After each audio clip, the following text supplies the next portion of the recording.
Today I'm going to show you a few ways that you can combine your different color channels into a variety of different starting points that you can use both with built-in tools, but also, as we have here, with some external ones.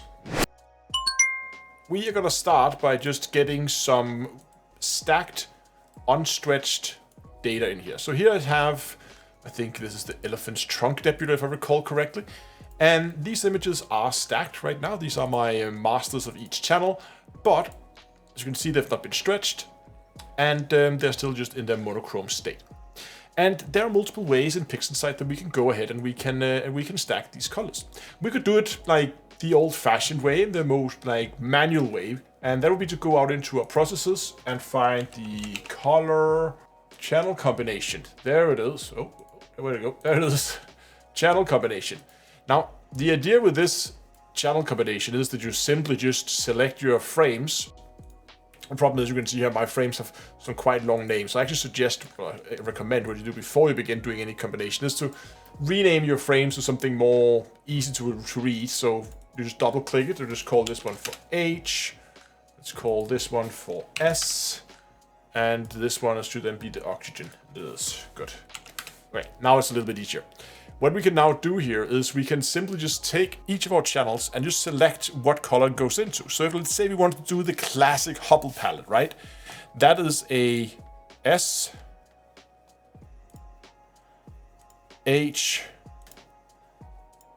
palette.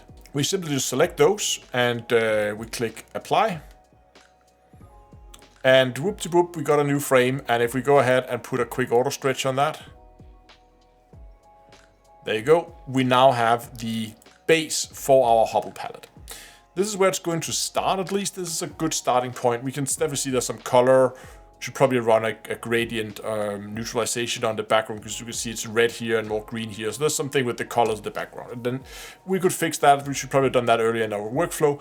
But for the purpose of the video here, I'm just showing that this is a way that you can combine it. And or maybe we wanted to do a different palette in here, right? We wanted to do a HOO palette, right? So we could go HOO, and we could try to click on that and see, I wonder what that looks like, and give it an auto stretch. And then we got this HOO palette, which often has these like really blue and reddish colors. Maybe that's a starting point you like, but the process doesn't have to be this manual. In a previous video, I showed you how you in here in resources, you can go in and add the SETI Astro scripts. And he's made a bunch of really, really cool scripts, and we're actually going to use one of them today. I want to show you. If you don't know, or haven't seen that video, first of all, go check out SETI Astro's YouTube channel. It's awesome. Also, go check out the video I made about how to install third-party tools, where I use his scripts as an example. If you have that package installed, you can go in here now to scripts. We go to the SETI Astro's script package, and we're gonna go and find the one that's called Perfect Palette Picker. In here, we're now gonna go and pick, for each of the channel, we're gonna pick our hydrogen, our oxygen, and our sulfur. And what we now do is we click Create Palettes. What this script will now do is it will create like 12 different palettes of the most popular color combinations that people use. And if we zoom out here, we can now see the different palettes, what they're gonna look like. So now we get a whole host of different palettes, and we can sit and say, which one do I like? Which one is like my, where do I want to start kind of place, right? We saw the Hubble palette we did before with the green one. We saw the HOO palette we did there. But maybe, you know what? I kind of like this one.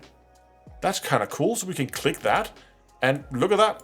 It now like recombines the colors, and it also applies a base stretch. Now, this is probably not fully stretched. I will probably do more work on this, but this is an excellent starting point to begin to do all your color work.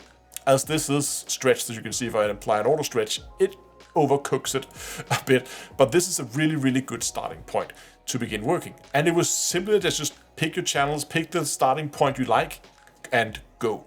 I think it's an awesome way to go and try to do something a little bit different than what you might just do the normal Hubble palette or a normal HOO palette, and try and see what other combination of palettes is going to look like, and you just get it with a glance, you get something to work with. I have a bunch of these, both smaller and longer tutorials in a playlist, and you can go and find it on my channel. So if you want more PixInsight tutorials, there is plenty more to watch, and there's also plenty more to come. Thanks a lot, have fun, clear skies, and happy processing. And if we go up here to his PixInsight scripts, we can see here he has a number of very nice scripts, and we want all those available. See here we have one that's called background here, and we have two ones called automatic and one's called dynamic. You can of course also